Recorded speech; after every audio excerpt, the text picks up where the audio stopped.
नमस्कार प्यारे बच्चों।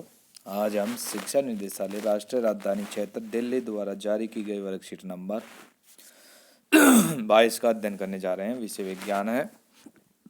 आज का कक्षा 7वीं है। आज का हमारा टॉपिक है प्राणियों में पोषण। दूध के दांत और तथा अस्थायी दांत, मिटाइयों और दंत क्षय। देखो, प्राणियों में पोषण, तो इसमें आज हम पढ़ेंगे दूध के दांत तथा अस्थायी दांत और मिठाइयाँ और दंत क्षय। तो इनका क्या ताल्लुक है, इनके बारे में आज हम पढ़ेंगे। देखिए, एक दिन घर में भोजन करते समय,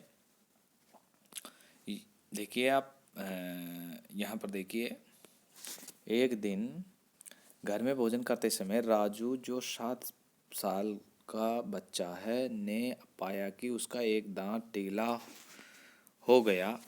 वह अस्थायी रूप से अपने दांत खोने के डर से रोने लगा।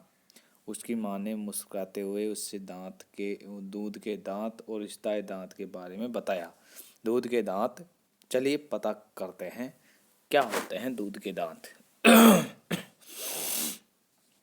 देखिए,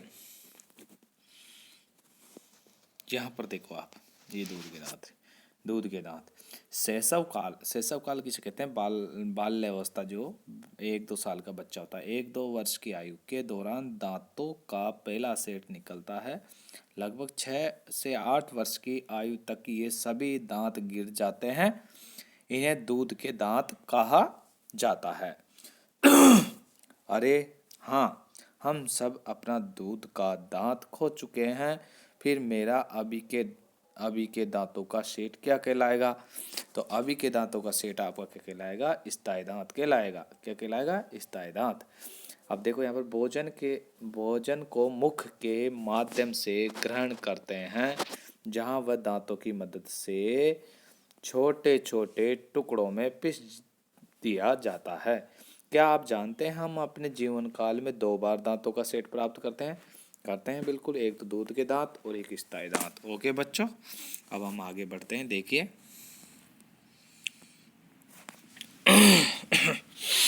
दूध के दांतों के स्थान पर दांतों का दूसरा सेट निकलता है, जिन्हें अस्थायी दांत कहते हैं। अस्थायी दांत पूरे जीवन भर बने रहते हैं, परंतु बुढ़ापे के दौरान गिर सकते हैं। अस्थायी दांत 4 प्रकार के होते हैं। ये 4 प्रकार होते हैं, पिछली वर्कशीट में हमने पढ़ा था। कर्तक, रदनक, अग्रचर्णक, चौर्णक। तो कर्तक तो चीर फाड़ का काम करते हैं। रदनक उसको वो कर्तक तो उसको काटने का काम करता है। रदनक उसको चीर फाड़ने का काम करता है। अग्रचौर्णक उसको पीसने का काम करता है। चौर्णक भी पीसने का काम करता है। तो कर्तक, रदनक और अग्रचौर्णक और चौर्णक ये दांत होते हैं। लेकिन आप अपने दांत खो सकते हैं यदि आप उन्हें ठीक से देखभाल नहीं करते हैं। जी हाँ, बिल्कुल खो सकते हैं। कैसे खो सकते हैं? देखो, ये खोने का है, तो खोने के लिए मैं बता देता हूँ खोने के किस प्रकार से हम उसे खो सकते हैं दांतों को। दंत क्षय किस प्रकार से होता है? देखो, यदि हम भोजन करने हो एवं मिठाई जैसे चॉकलेट, मिठाई इत्यादि खाने के बाद मुंह और दांतों को साफ नहीं करते हैं तो मुख में जीवाणु पनपने लगते हैं। यदि हमने भोजन करने के बाद में दांत साफ नहीं किए तो हमारे मुख में क्या होता है कि दांतों के मध्य में कण चिपक जाते हैं और उनमें जीवाणु पनप जाते हैं। तो मुख में जीवाणु पनपने लगते हैं। ये जीवाणु दांतों में फंसे हुए भोजन की शर्करा का विघटन कर अम्ल बनाते हैं। शर्करा का विघटन करते हैं और उसे अम्ल बनाते हैं। यानी ये अम्ल धीरे धीरे दांतों को नुकसान पहुंचाता है। इसे दंत क्षय कहते हैं। जिसे एनिमल जो भाग होता है दांतों का, देखिए बच्चों में बता देता हूँ। ये दांत है आपका, दांत के ऊपर यहाँ पर एक कठोर भाग होता है जिसे कहते हैं एनिमल बहुत ही कठोर भाग होता है। तो अब क्या होता है, यहाँ पर जो ये भोजन के कण होते हैं, इस प्रकार से भोजन के कण होते हैं। ये क्या, शर्करा के, यानी कि जो रोटी के कण होते हैं, शर्करा होती है उनमें, शर्करा के होते हैं। तो ये क्या करते हैं, शर्करा होती है ना ये, तो जीवाणु पनप जाते हैं और जीवाणु क्या पर वहाँ शर्करा को विघटन करके क्या बना लेते हैं? अम्ल बना लेते हैं। क्या बना लेते हैं? अम्ल। और अम्ल क्या करता है, यहाँ पर जीवाणु उसका दांतों का क्षय कर देता है। इस प्रकार से दांत नष्ट हो जाते हैं बच्चों। दांतों की देखभाल किस प्रकार से करनी चाहिए, देखिए आपको बता देता हूँ। दांतों की देखभाल इस प्रकार से करनी चाहिए। दांतों की देखभाल एक अच्छी आदत है। प्रतिदिन हमें कम से कम 2 बार ब्रश या दातुन से दांत साफ करना चाहिए। कुछ भी खाने के तुरंत बाद कुल्ला करना चाहिए। मुख के अंदर गंदी अंगुली या बिना धुली वस्तु नहीं डालनी चाहिए। इस प्रकार से हम दांतों की देखभाल कर सकते हैं। ठीक है बच्चों, आपकी वर्कशीट कंप्लीट हो गई। अब इससे संबंधित कुछ क्वेश्चन हमारे सामने निकल के आए हैं, जो आपने ध्यान दिया होगा वर्कशीट पे, तो अभी आप मेरे साथ बने रहे होंगे तो आप आंसर आराम से दे देंगे। देखिए, आखिरी बार जब आपका दूध का दांत टूटा था तब आयु क्या थी? तो आपकी जब आयु 6 से 7 वर्ष होगी। कितनी होगी? 6 से 7 वर्ष के करीबन होगी। ओके। अब दूसरा क्वेश्चन आपका, स्थायी दांत के विभिन्न प्रकार कौन कौन से हैं? तो यहाँ पर कृतनक है, कृतनक, रदनक, रदनक है, और अग्रचौर्णक, अग्रचौर्णक और चौर्णक, चौर्णक। हो गए 4। ये इसका भी आपका देखो, ये आंसर आपका दूसरे दांत का, दूसरे का भी ये रहा, ये आपका रहा दूसरा का, दूसरा ये रहा, दूसरा यहाँ से यहाँ तक। ठीक है।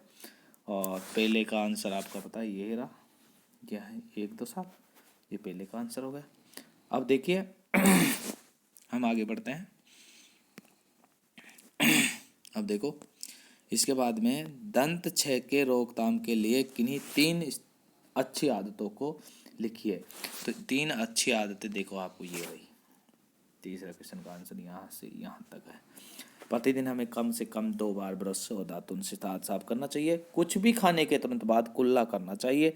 मुख के अंदर गंदी अंगुली और बिना धुली वस्तु नहीं डालनी चाहिए। ये तीसरा क्वेश्चन का आंसर हो गया। अब देखिए हम चलते हैं चौथा क्वेश्चन की ओर।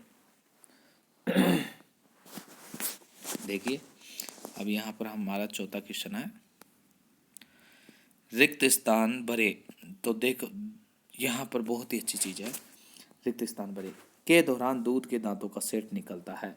तो आपको पता दूध के दांतों का सेट कब निकलता है? 1-2 वर्ष की आयु के दौरान। कब? 1-2 वर्ष के, इसमें आएगा 1-2 वर्ष की आयु के दौरान दूध के दांतों का सेट निकलता है, तथा लगभग 6 से 7 वर्ष, क्या 6 से 7 वर्ष की आयु तक ये गिर जाते हैं। 6 से 7 वर्ष की आयु में गिर जाते हैं ना। देखो ये दे रखा 6 से 8 वर्ष, यहाँ पर 8 कर दो, 6 से 8 वर्ष की आयु तक ये गिर जाते हैं। इस प्रकार से बच्चों आपके पूरे क्वेश्चन कंप्लीट होते हैं। मैं आशा करता हूँ आपकी ये वर्कशीट कंप्लीट रूप से समझ में आ गई होगी।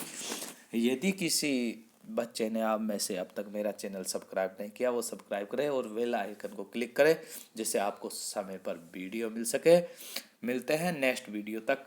जब तक बच्चों, प्यारे बच्चों, आपको नमस्कार, गुड मॉर्निंग।